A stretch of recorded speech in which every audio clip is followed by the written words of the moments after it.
లూకాసు సువార్త 24వ అధ్యాయం 14వ వచనం, జరిగిన సంఘటనల గురించి మార్గమున వారు ముచ్చడించుకొనిచుండరి.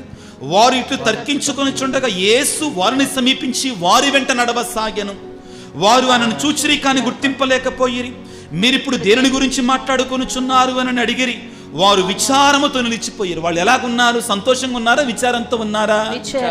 ప్రియులారా, దివ్య బలి పూజకు వచ్చినప్పుడు మనం ఒక్కొక్కళ్ళను ఒక్కొక్క భారముతో వస్తాం, ఒక్కొక్కళ్ళను ఒక్కొక్క వేదనతో వస్తాం, ఒక్కొక్కళ్ళను ఒక్కొక్క సమస్యతో వస్తాం. ఆదివారము కానీ దివ్య బలి పూజకు వచ్చినప్పుడు ఆ బాధలలో ఉన్న మన దగ్గరకి, మన మధ్యలోనికి, పీఠం దగ్గరకి యేసు ప్రభు వస్తాడు మన మధ్యలోనికి. అయ్యా ఇది జరిగిందయ్యా, ఇలా జరిగిందయ్యా, ఏం జరిగింది యెరూషలేములో అంటే, అయ్యా మేము యేసు ప్రభువుని నమ్ముకున్నా, వాళ్ళు విచారముతో మునిగిపోయారు, బాధలతో మునిగిపోయారు, అవన్నీ యేసు ప్రభువు చెప్తున్నారు.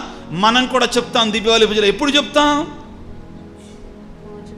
పాప సంకీర్తన సమయంలో పశ్చాత్తాప సాంగ్యం ఉంటుంది. మనందరం ప్రార్థన చేస్తాం కదా. ఏమని చేస్తాం? సర్వశక్తి గల సర్వేశ్వరుని చెంతను సహోదరి సహోదరులారా మీతోనూ పాప సంకీర్తనము ఏలయనా తలంపు చేతను వాక్కు చేత, ఇవన్నీ చెప్తామండి. ఏమంటాడు గురువు? ఈ దివ్య బలి పూజలో మనం యోగ్యముగా పాల్గొనటం కొరకే మన పాపములని, అంటే మన భారాన్ని, మన విచారాన్ని, మన బాధని, మన తప్పులని, మన పాపాలని మన ప్రభువుతో చెప్తాం. అవునా కాదమ్మా?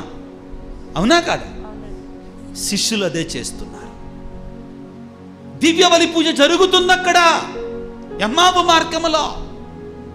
యథాతథంగా ఏమి జరుగుద్దో దివ్య బలి పూజలో ఎమ్మావు గ్రామంలో అది జరుగుద్ది. ప్రభు వాళ్ళ మధ్యలోనికి వచ్చాడు, గురువు మన మధ్యలోనికి వస్తాడు పీఠం దగ్గరికి. తరువాత ఏమి జరిగిందని ప్రభువు మన మధ్యలోనికి వచ్చి మన బాధలు, మన పాప స్థితి, మన పాపపు స్థితి ఆయన తెలుసుకుంటాడు.